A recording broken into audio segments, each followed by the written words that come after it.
ఈరోజు ట్రిప్లో డే 6 అలాగే డేట్ వచ్చేసి మే 8. ప్రెజెంట్ ఆగ్రాలో సాయి ప్యాలెస్ అనే ఒక హోటల్లో అయితే ఉన్నాను. ఈ రూమ్ నాకు 350 రూపీస్ అయితే పడింది. రూమ్ అయితే చాలా బాగుంది. ఈ రేట్కి అయితే వర్త్ అనే చెప్పుకోవచ్చు. అయితే పెద్ద మైనస్ పాయింట్ ఏంటంటే ఇదంతా మాస్ ఏరియా, ఇరుకిరుగ్గా ఉండడం వల్ల బైక్ పార్కింగ్ చాలా కష్టం ఇక్కడ. ఒకవేళ మీరు తాజ్మహల్కి బైక్ మీద కారు మీద కానీ వస్తే తాజ్మహల్కి కిలోమీటర్ రేడియస్ బయటే రూమ్ అయితే తీసుకోండి. అప్పుడే మీకు కార్ అండ్ బైక్ పార్కింగ్ అయితే ఉంటుంది. సో ఇక్కడ మీరు చూస్తున్నారు కదా, సో ఇక్కడే నేను రూమ్ అయితే తీసుకున్నాను. ఎవరైతే తాజ్మహల్కి దగ్గరలో తీసుకుంటారో బైక్ పార్కింగ్ కొంచెం అడ్జస్ట్ చేయొచ్చు, కానీ కార్ పార్కింగ్ మాత్రం అస్సలు ఉండదు. సో అదొక విషయం అయితే మీరు గుర్తుపెట్టుకోండి. ఈరోజు నేను ఆగ్రాలో తాజ్మహల్ అలాగే ఆగ్రా ఫోర్ట్ అయితే విజిట్ చేయబోతున్నాను. ప్రజెంట్ నేను తాజ్మహల్ ఈస్ట్ గేట్ దగ్గర అయితే ఉన్నాను. ఈరోజు నేను వీడియోస్ని 2 ఎపిసోడ్స్ కింద అయితే ఎడిట్ చేస్తాను. లెంత్ ఎక్కువ ఉండడం వల్ల Agra fort video second episode కింద అప్లోడ్ చేస్తాను. తాజ్మహల్ గురించి మీకు ఎలాగో తెలిసిందే, బట్ ఆగ్రా ఫోర్ట్ వీడియో మాత్రం అస్సలు మిస్ అవ్వద్దు. ఎందుకంటే మన ఇండియాలోనే టాప్ 5 ఫోర్ట్స్లో ఆగ్రా ఫోర్ట్ ఒకటి. అలాగే అప్పటి నుండి ఇప్పటిదాకా చెక్కు చెదరకుండా యాస్టీస్ అలానే ఉంది. అందుకే నెక్స్ట్ వీడియో తప్పక చూడండి. ఇప్పుడైతే నేను టికెట్ తీసుకోవడానికి అయితే వెళ్తున్నాను. ఇంకా అక్కడ ఎంత క్యూ ఉంటుందో చూడాలి. మీకు ఎదురుగా కనిపిస్తుంది కదా, అదే టికెట్ కౌంటర్. నేనైతే ఆన్లైన్లో టికెట్ అయితే తీసుకున్నాను స్కానర్ ద్వారా. జస్ట్ మనం name and phone number fill చేస్తే చాలు, ఆన్లైన్లో టికెట్ అయితే బుక్ అయిపోతుంది. సో నాకు టికెట్ అయితే 245 రూపీస్ అయితే పడింది. ఇంతకు ముందు వరకు క్యూ అయితే చాలా ఎక్కువ అయితే ఉండేది. సో అందుకే ఇయర్ నుండి ఆన్లైన్ సిస్టమ్ అయితే పెట్టారు. సో అందుకే ఇప్పుడు క్యూస్ కూడా పెద్దగా లేవు. ప్రజెంట్ ఈరోజు ఈస్ట్ గేట్ నుండి మాత్రమే అలౌ చేస్తున్నారు. మీకు ఎదురుగా కనిపిస్తుంది కదా, సో అక్కడే మనం టికెట్ అయితే తీసుకొని 100 మీటర్స్ నడిస్తే మనకి ఎంట్రన్స్ గేట్ దగ్గరికి అయితే రీచ్ అవుతాం. నేను తీసుకున్న రూమ్ నుండి తాజ్మహల్ జస్ట్ 200 మీటర్స్ మాత్రమే. సో అందుకే బైక్ అయితే రూమ్ దగ్గర వదిలేసి నేనైతే బై వాక్ అయితే వెళ్ళిపోతున్నా. సో ఈరోజు నా ప్లాన్ ఏంటంటే, ఇప్పుడు టైం 8:30 అవుతుంది. తాజ్మహల్ ఆగ్రా ఫోర్ట్ జస్ట్ 4 అవర్స్లో కంప్లీట్ చేసేసి మధ్యాహ్నం 2 కల్లా ఢిల్లీకి స్టార్ట్ అయిపోతాను. మ్యాక్సిమం 7 కల్లా ఢిల్లీ రీచ్ అయిపోతాను. యమునా ఎక్స్ప్రెస్ వే మీద అయితే ఢిల్లీ వెళ్ళబోతున్నా. సో అక్కడ కూడా బైక్ టోల్కి అయితే కట్టాలి. సో ఎంత కట్టాలి అయితే ప్రజెంట్ ఐడియా లేదు.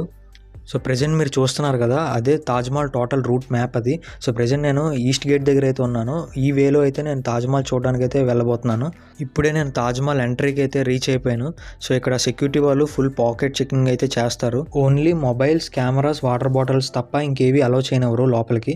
ఇప్పుడే నాకు చెకింగ్ కూడా కంప్లీట్ అయిపోయింది. టైం ఇప్పుడు 9:15 అవుతుంది. తాజ్మహల్ ఆగ్రా ఫోర్ట్ కంప్లీట్ చేసేసి మధ్యాహ్నం Agra to Delhi 240 kilometres distance అయితే ట్రావెల్ చేయాలి. సో మీకు లెఫ్ట్ సైడ్లో కనిపిస్తుంది కదా, అవన్నీ తాజ్మహల్ తాలూకా ఓల్డ్ ఫొటోస్. సో మీ అందరికీ తెలిసిందే, తాజ్మహల్ కన్స్ట్రక్షన్ 1631లో స్టార్ట్ చేశారు. 1653కి అయితే కంప్లీట్ అయింది. సో ఈ ఫోటోలో చూస్తున్నారు కదా, సో ఇవే మొత్తం ఆగ్రాలో important monuments. So Taj Mahal design and architecture విషయానికి వస్తే ఎక్కువగా Indo Islamic and Mughal architecture tradition అయితే మనకు కనిపిస్తుంది.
సో ఫైనల్లీ తాజ్మహల్ అయితే కంప్లీట్ అయిపోయింది. ప్రజెంట్ హోటల్ నుండి ఆగ్రా ఫోర్ట్కి అయితే వెళ్తున్నాను. ఇక్కడ నుండి జస్ట్ 5 కిలోమీటర్సే. ఆగ్రా ఫోర్ట్ విజిట్ చేసేసాక వెంటనే ఢిల్లీ అయితే స్టార్ట్ అయిపోతాను. అందుకే హోటల్కి కూడా చెక్అవుట్ చేసేసాను. బ్యాగ్ కూడా తెచ్చేస్తున్నాను. చూడాలి ఆగ్రా ఫోర్ట్ దగ్గర లగేజ్ పెట్టుకునే ఆప్షన్ ఉందో లేదో. ఒకవేళ లేకపోతే మాత్రం చాలా ఇబ్బంది అయిపోతుంది.